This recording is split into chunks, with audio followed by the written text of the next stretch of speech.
Picture this, you're casually Googling yourself. Suddenly, you see it. A blast from your past. Maybe it's a cringeworthy blog post from your teenage years. You know, the one where you thought you were a poet or a philosopher.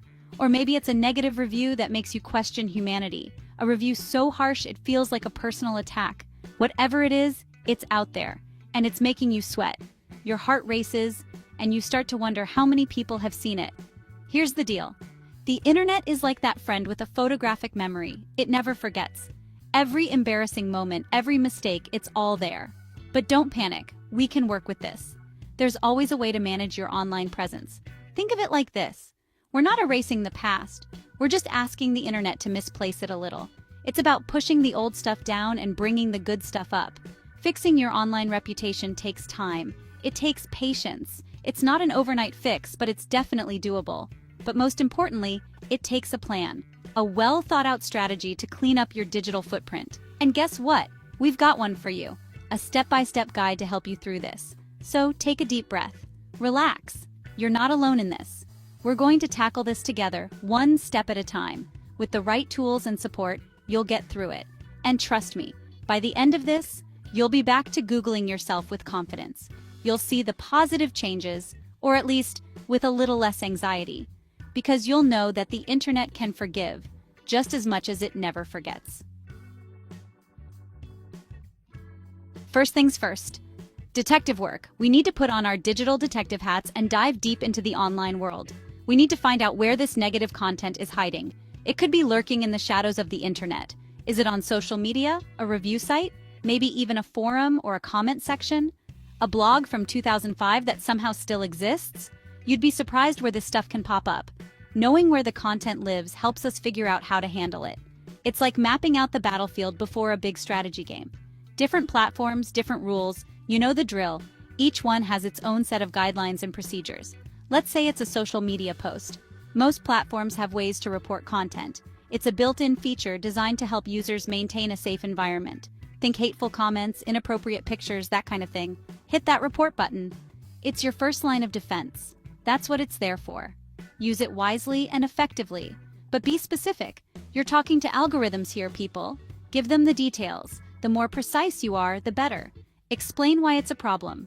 Make it clear and concise. Now, what if the content isn't technically against the rules? That's when things get a little trickier. It requires a bit more finesse and creativity. But don't worry, we've got options. There are always ways to address and mitigate the impact of such content. Okay, so reporting didn't work? Time for plan B. Be nice! Reach out to the person who posted the content. Yes, I know, it sounds scary, but hear me out. Send them a polite message. Explain your side of the story. Ask them nicely to take it down. You'd be surprised how often a little kindness goes a long way.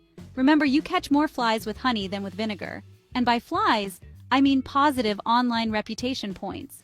But what if, despite your best efforts, the person refuses to budge? Well, then it's time to get a little more official. Section 4. When nice isn't enough.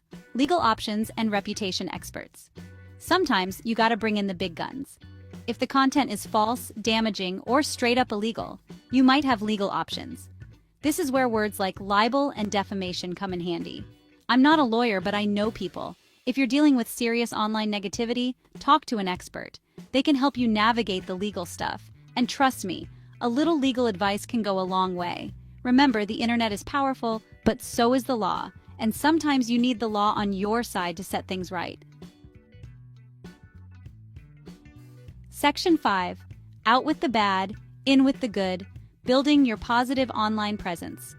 Okay, now for the fun part, building your dream online you. This is where you get to be creative and showcase the best version of yourself. Think of it like this. We're not just removing the negative, we're burying it under an avalanche of awesome. Imagine your online presence as a garden, and we're planting beautiful flowers to overshadow the weeds. How do we do that? By creating and promoting positive content. Write a blog post, start a website, share your expertise and passions with the world, get active on social media, engage with your audience, share valuable insights, and build a community around your interests. Make sure your profiles are public and optimized for search engines.